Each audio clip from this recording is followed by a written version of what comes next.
Hi everyone, I'm Blight. Tonight's pasta shows us an anomaly. Before we get started, if you enjoyed today's narration, don't be afraid to like and subscribe, or leave a comment down below. It would help the channel, and I would sincerely appreciate it. Now, let's get into tonight's narration. And remember, keep the lights on, folks. An anomaly is defined as anything that deviates from the expected, normal, or standard. This is quite a wide definition. An ant being slightly stronger than most others of its species is an anomaly. But so is something that breaks our perception of reality. Something that goes against everything we've ever known. Bringing the nature of existence into question is an anomaly. Something to be studied. When it gets swept away, unexplained, however much the anomaly has affected your life, you begin to feel a lot like that ant. Insignificant. My sister is an anomaly now. It started with a simple complaint about her hand feeling strange, a tingling sensation. The doctors almost flat out refused to do anything. I want to be angry, but then I remember telling her my own thoughts. It's nothing. Everyone gets weird feelings. It'll pass. It's what everyone told her. I suppose we thought we were reassuring her. Then the next symptom began. We awoke to her screaming over and over. My hand is drooping. My hand is drooping. Without any context, what does that even mean?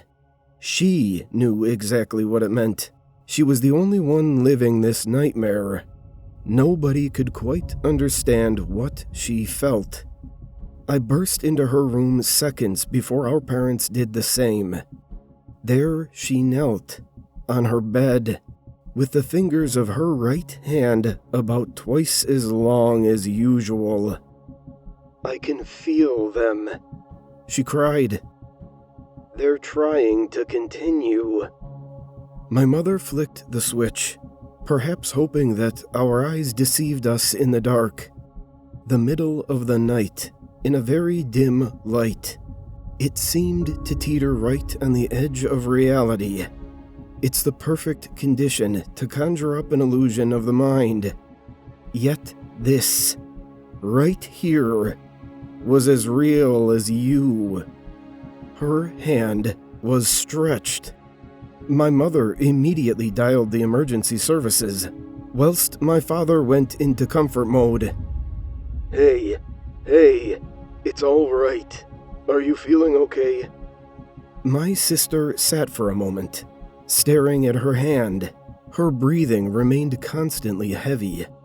In the background, I could hear my mother on the phone, although I wasn't paying much attention. Yes, twice as long. She was asleep. No, I don't know how. I feel.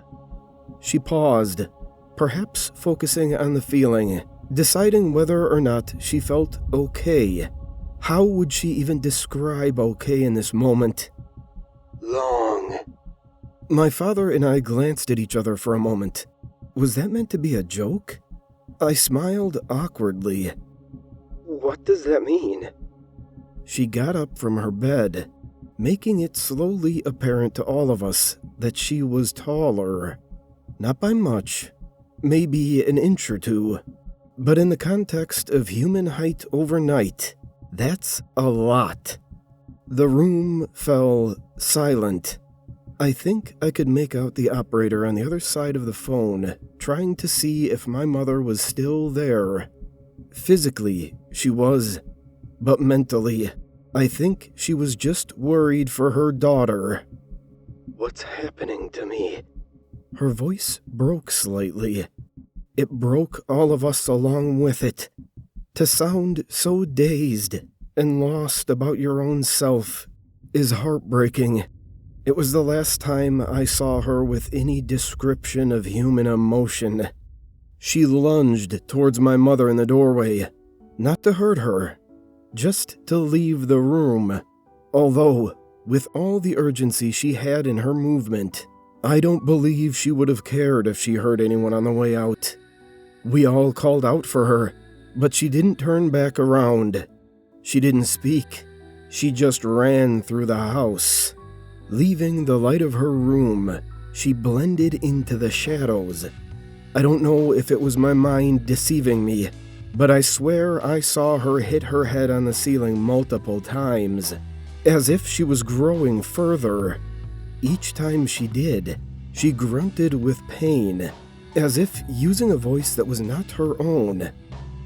Each of us only seeing her from the corner of our eyes had managed to lose her in our own home. My father searched around upstairs, whilst my mother, still on the phone, started wandering the street outside. Catching a glimpse of something out the back window of the kitchen, I stepped outside. I was afraid of what I might be walking into. What nightmare could be waiting for me? I decided that whatever it was, I owe it to my sister to join her in this.